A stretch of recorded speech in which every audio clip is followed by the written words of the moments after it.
I want you to just close your eyes for a second. We're going on a trip to Italy.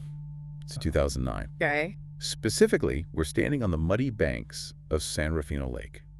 Now, normally at this time of year, you wouldn't be able to hear yourself think. Mating season. Exactly. Mating season for the common toad, bufo bufo. This place should be absolutely deafening, a complete cacophony of croaking. It's a biological imperative. Right. For a toad, that moment is, the Super Bowl, the moon landing, and the lottery all rolled into one. Leaving the water is basically biologically illegal for them. It goes against every wire in their system. But then, silence. Just nothing. Nothing. 5 days before the calendar says the season should even end, the noise just cuts out. And it's not just that they went quiet, they vanished. 96% of the males, who should have been fighting for mates, abandoned their spawn, left the water, and just headed for higher ground. And that silence, that unnatural heavy quiet, was the only warning anyone got, because 5 days later the ground just ripped open. A magnitude 6.3 earthquake tore through the medieval city of L'Aquila, just 74 kilometers away.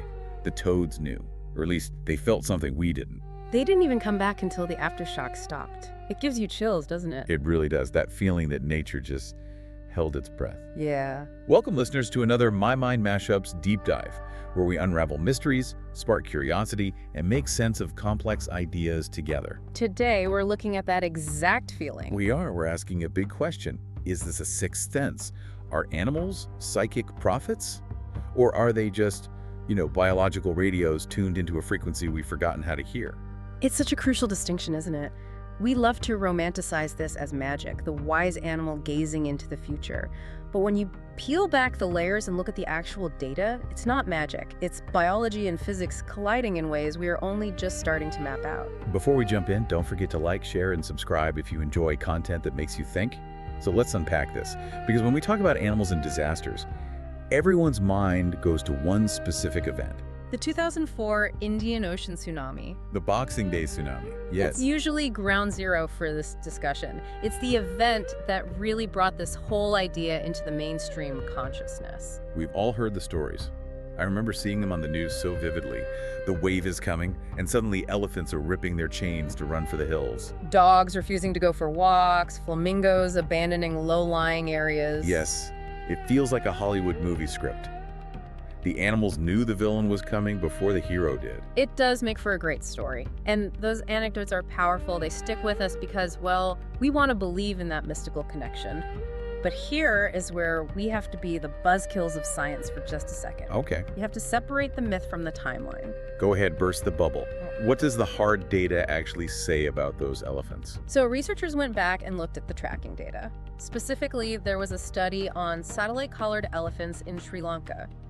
These elephants were wearing GPS tracking devices, so we know exactly where they were, second by second. Okay, so there's no guesswork.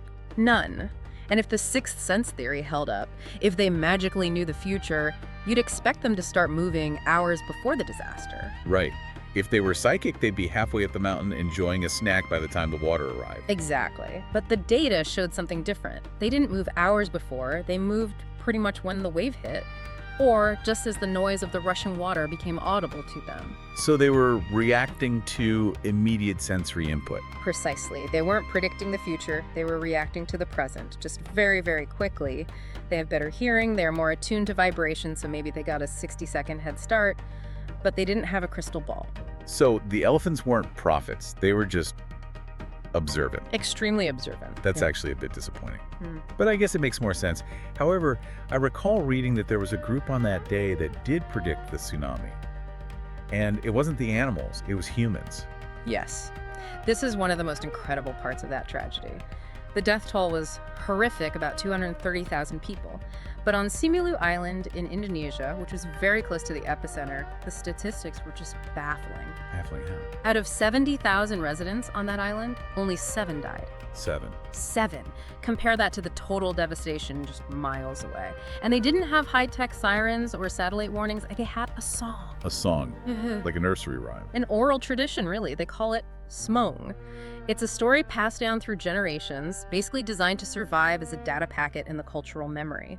It says, if the earth shakes and the sea recedes and the cicadas go silent, run to the hills. Don't wait. Don't wait to check. Don't wait for permission. Just run. So while tourists on other islands were walking out onto the exposed beach to look at the flopping fish, these people knew the code. That's incredible. It wasn't magic, it was signal literacy. Exactly.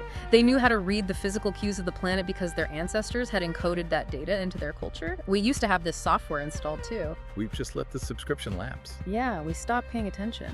Okay, let's talk about that hardware then. Because even if the elephants were just reacting fast, there are other cases, like the toads, that happen way before the event. If it's not magic, how are they doing it? Well, let's look at storms first. This is where the science is actually strongest. You know how you get a push notification on your phone about a severe weather alert? Yeah, usually about 10 minutes before it starts to rain on me. Right. Well, nature has its own push notification system. It's called infrasound. Infrasound. Okay, so that's sound below 20 hertz, right? Below what we can hear. Correct. Human hearing is roughly 20 to 20,000 hertz. Anything below 20 is infrasound. It's too low for our ears to process as sound. It's more like a physical vibration. Like standing next to a massive subwoofer at a concert. You feel it in your chest. A perfect analogy. A massive rumble, major storms, tornadoes, even ocean waves generate these huge infrasound waves. And because the frequency is so low, they can travel thousands of kilometers without losing energy. We can't hear them. But birds can. Birds can. There was a landmark study on golden-winged warblers in Tennessee. I love that name. They're tiny little birds, but tough. So researchers were tracking them. The birds were on their breeding grounds, settling in, and then suddenly they all just took off, flew hundreds of kilometers south towards the Gulf of Mexico. Just a spontaneous vacation. That's what it looked like. But more than 24 hours later, a massive tornado outbreak obliterated the area they had just left. Wow. The scientists realized the birds were dodging a bullet that hadn't even been fired yet. They were listening to the storm's broadcast from a day away. That is wild. So the storm is basically screaming, "I'm coming," in low frequency, and the birds are the only ones with the radio turned on. Exactly. To them, the storm isn't a surprise. It's loud, it's approaching. Why would you stay? Okay, so sound is one thing, but what about things that don't make noise? You mentioned sharks have a different trick. Yes. This takes us underwater. Juvenile bull sharks in Terracea Bay, Florida. Scientists have tracked them fleeing into deeper water as hurricanes approach, but, and this is key, they do it before the wind, before the rain, before the surface chop. So it's not infrasound. Likely not the primary cue. Yeah. They're reacting to the barometric pressure drop. It's a hydrostatic pressure cue. But how does a shark feel air pressure? They're underwater. Everything's connected. When atmospheric pressure drops, there's literally less weight of air pushing down on the ocean. Sharks have organs like their inner ear labyrinth that are incredibly sensitive to these pressure changes. They feel the weight of the world lightening above them. Their whole body is a barometer. It is. To a shark, a drop in pressure means shallow water is about to get dangerous. So they go deep. It's a survival algorithm. Okay, so we have infrasound for storms, barometric pressure for hurricanes. What about earthquakes? This is where we talk about the P-wave nudge. This is what often confuses people into thinking dogs are psychic. Right. Okay, give us the crash course. Okay. P waves versus S waves. So when an earthquake starts, the rock fractures. This releases energy. The first wave out of the gate is the primary wave, or P wave. It travels super fast, but it's a compression wave. It pushes and pulls the ground. It's subtle. Like a truck driving by. Even more subtle. Then seconds or maybe minutes later comes the secondary wave, the S wave. That's the shear wave, the one that moves the ground up and down and side to side.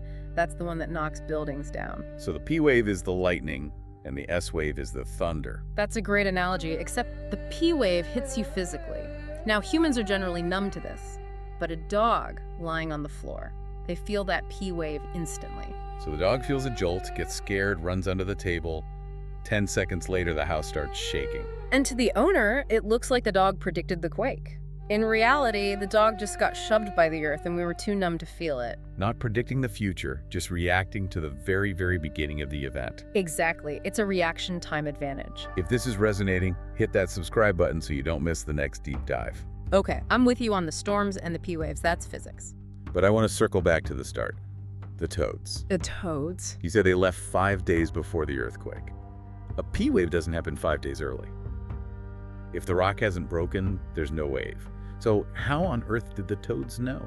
This is where we leave the comfortable shore of established physics and swim out into the deep end. This is the controversial science, the hardest code to crack. The why behind the long-term warning.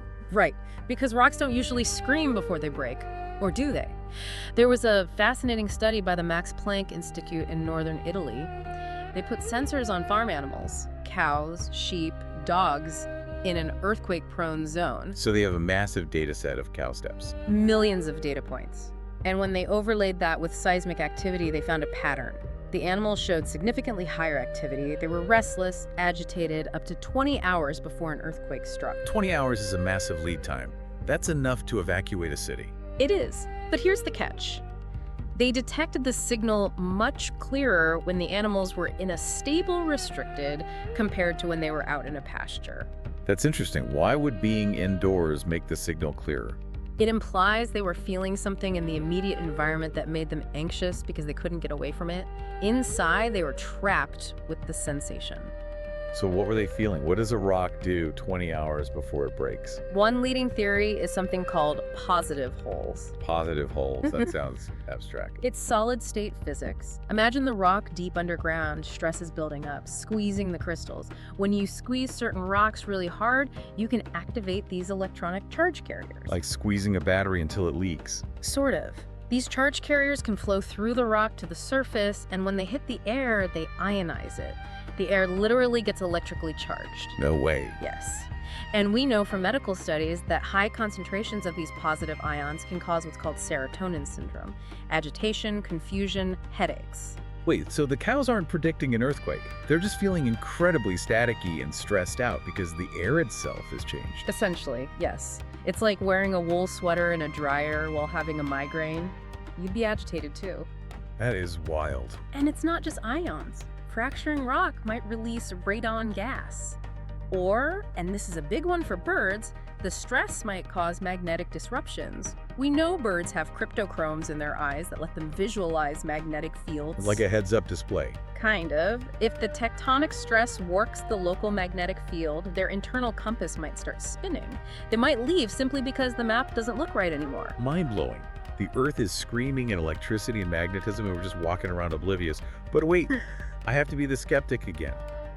If this is true, why don't we have a dog alert system? Why aren't we evacuating Tokyo when the guys get nervous? That's the million-dollar question, and it brings us to the consistency problem. Let me guess. Yes. Sometimes the dog barks and no earthquake happens. Exactly. Confirmation bias.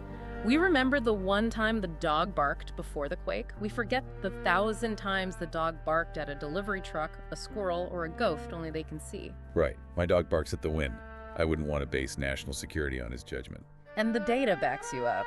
In the massive Tohoku earthquake in Japan in 2011, a magnitude 9.0 surveys showed that only about 18% of dog owners reported unusual behavior. 18%. That's it. Less than 1 in 5. That means 80% of dogs were just chilling out while one of the biggest earthquakes in history was loading up. So as a reliable alarm system, it's terrible. Sorry, everyone. Evacuate the city. Fido's acting weird. Yeah, I see the problem. It's just too noisy of a signal. Like, comment, and subscribe to hear more My Mind MashUps deep dives. So we've got these biological sensors, but they're not consistent. Right, but I want to go back to what you said about the people on Similo Island.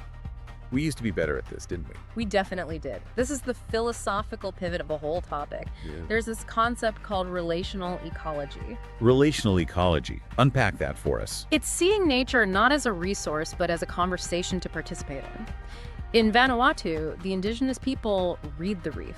If the fish move to deep water, they don't just say, oh, fishing is bad today. They know a cyclone is coming. Wow. In South Africa, the locals look at the tail bird. They look at nest height. If the bird builds high, they prepare for floods. If it builds low, they know it's going to be a dry season. See, that's so smart. Western science tries to isolate one variable, pressure or wind. Indigenous knowledge looks at the whole pattern. Precisely. It's holistic, but modern humans, we've outsourced our senses. We have apps for that. I check my phone to see if it's cold outside instead of just opening the door. We do. We suffer from sensory atrophy, but it's worse than that. We've polluted the channel. Polluted how? Anthropogenic noise. Our cities are loud. Our lights are bright. We have created a smog of signals. Even if we wanted to listen to the infrasound, we couldn't. And worse, we're drowning it out for the animals, too. So we're not just deaf. We're playing heavy metal music over the emergency broadcast system. That's a perfect way to put it. The animals are screaming, something is wrong, the pressure's dropping, the ions are spiking, and we're just revving our engines, staring at our screens. That is sobering. So where does this leave us? They aren't psychics. They aren't prophets. They are sentinels. That's the key takeaway. They possess biological hardware magnetoreception, infrasound hearing, pressure sensitivity that exceeds human thresholds by orders of magnitude. They're just better built for this stuff. Right. And we shouldn't be looking for magic. We should be looking for cues. It's the difference between prediction, knowing the future, and detection. Detection of the invisible present. I like that. The information is there right now. The Earth is constantly broadcasting data. It's talking all the time. The toads in L'Aquila, the warblers in Tennessee, the people of Simulu, they were just tuned in. It makes you wonder, could we combine this? High-tech seismographs, working alongside a network of monitored goats. It's not as crazy as it sounds. There's a project called Icarus, trying to track animals from space to do exactly that. The future of disaster warning might be a hybrid silicon chips and biological instincts working together. That is a future I would love to see.